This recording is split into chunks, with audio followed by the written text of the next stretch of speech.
بسم الله الرحمن الرحيم waxaad ku soo dhawaataan casharkeennii xirfadda xulashada lamaanaha ee noo socday waxaan ku soo jirnay mowduuceennii u dambeeyey ee jacaylka kana mid ahaa tiirarka xulashada lamaanaha waxaan ku soo jirnay qaybihii u dambeeyey aan jacaylka uga sheekeynaynay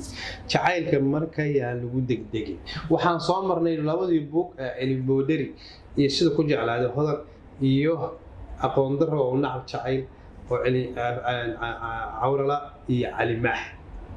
oo ka soo sheekaysanaysa ku timid marka jacaylku waxa loo baahan yahay in aadan ku degdegin waxaan ka soo sheekaysanay inuu jacaylku yahay geed qurux badan oo harweyn oo geedka quruxda badan oo aad iyo aad u maaragtay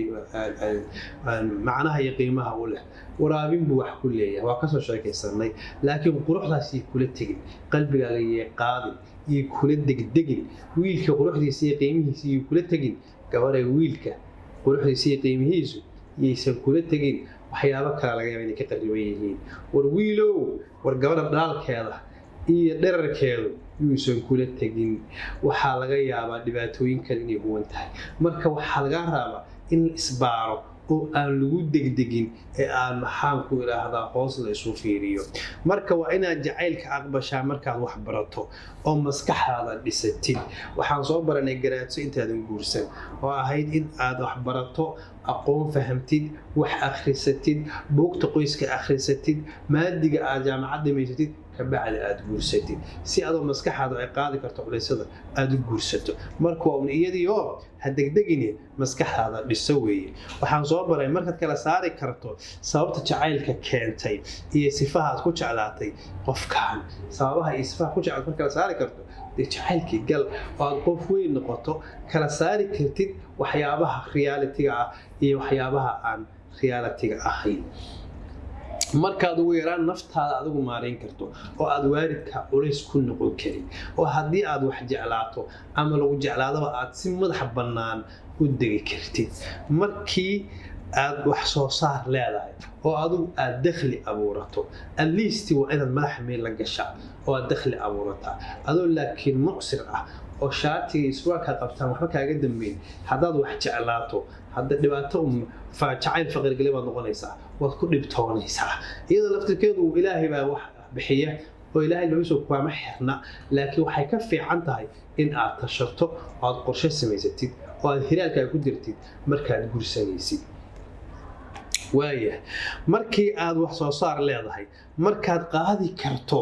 culayska jacaylku wata iyo hamiga iyo hurdala-aanta leanno jacaylku maaha wax sahlan maaha markaad jacayl abuuraysid ama aad lamaano jacayl la abuuraysid hurdo iyo hoyaad baa laga yaabaa inaad ka tagto haddii uu si saxa kuu galo oo aad qofkaa jeclaato oo si dhaba jacayl u jilaysid waxaa laga yaabaa inuu qalbigaaga habeenkii kusoo xaadiro oo gabadhii ka hortaagan tahay ama wiilii ka hortaagan yahay waxaa laga yaabaa kalaaska adoo fadhiya inuu ka hortaagan yahay therefore jacaylka ha ku degdegin wax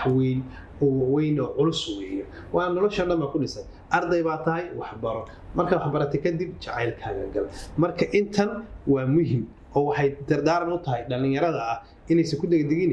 ay waxbartaan maskaxdooda dhisaan garaadkooda hagaajiyaan shaqaystaan mas-uuliyadda nafta qaadaan fahmaan culayska u wato jacaylku iyo dhibaatooyinkiisu waxaa dhacda marka jacaylka inta badan 70% wuu faylgaroobaa oo waxaa dhacda in qofkaad jeclaatay isbeddel ku dhaco oo uu aad ku wareerto oo noloshaadii mugdi gasho oo aad god qarki ku dhawaato marka aad iyo aad bay u dhib badan tahay haddaba waxaan rabaa inaan la wadaago dad baa jira qof jeclaaday qofkaasina uu jacaylka uga baxay maxaad samaynaysaa ilaa naftaadii waa la hogaamiyey hogaan baad u dhibtay hogaankiina waxaa laga yaabaa inuu dantuu lahanta gaaray uu iska tegey maalmo kalina kuu sheekeeyahay kabacdina uu iska tegey maxaad samaynaysaa marka haddii lagu jeclaato qofkaa jeclaynda ku diido maxaad samaynaysaa baabuur baad isku dhigaysaa sadaq baad isku soo tuuraysaa midna ma samaynaysid baabuur baad isu dhigay sadaq baad isu tuuray waadan waa iswareerinayn waxaan rabaa inaad raacdid talooyinkan aad qaadatid haddiiba ay dhacdo in aad jacaylkaagii aad sax oo kaaga baxo jacaylku uu kula waday soomaalida heesba waxaa ku jirtay jacayl aan lagula wadin waqtigaaga yoo lumin muhiimaddu waxa weeye mar haddaan jacaylka lagula wadinin waa inaad tashataa oo aad si kale u fakartaa marka qodobadan raac haddii aad jacaylka uu kugu dhaco caafimaad horta waa adag tahay caafimaadkaaga ciriiri ku jira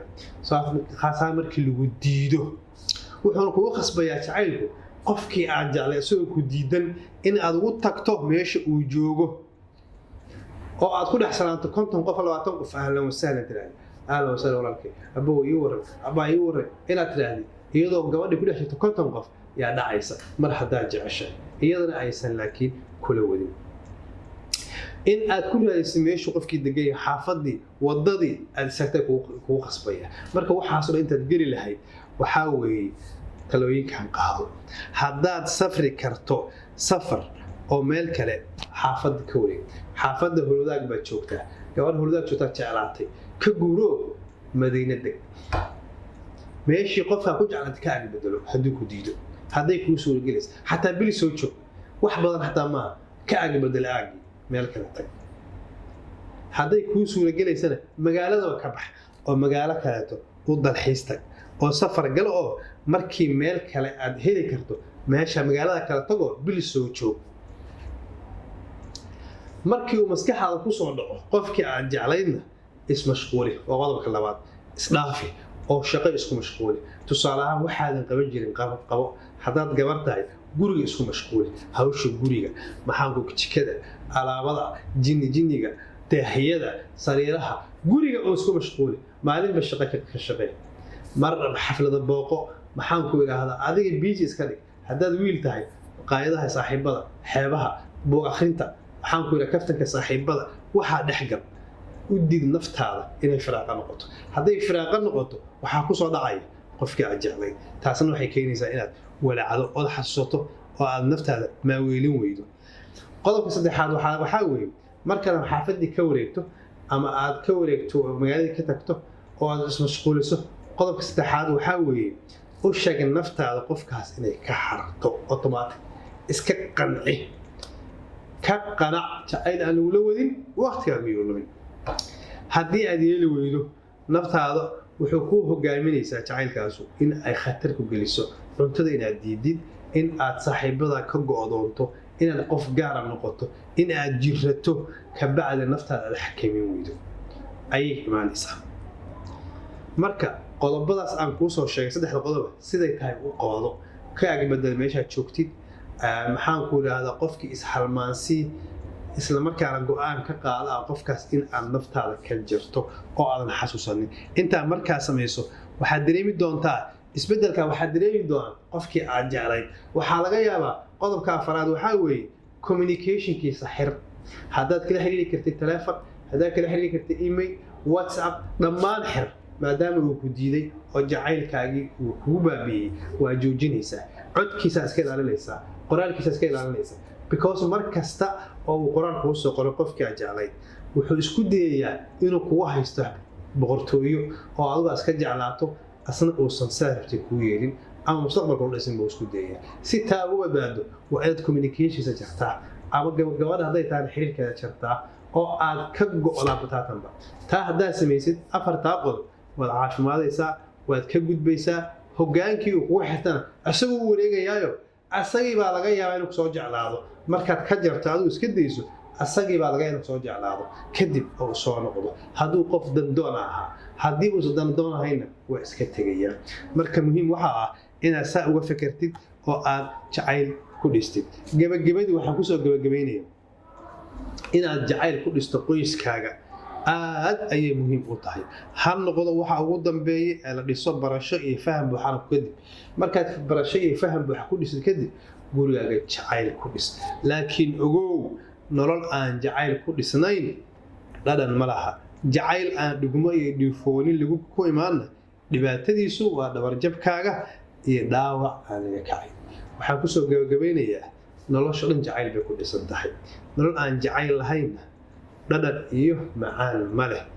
jacayl aan dhiifooni iyo dhugmo aadan ku gelinna waa dhibaatadaada iyo dhabarjabkaaga iyo dhaawac aan laga kacay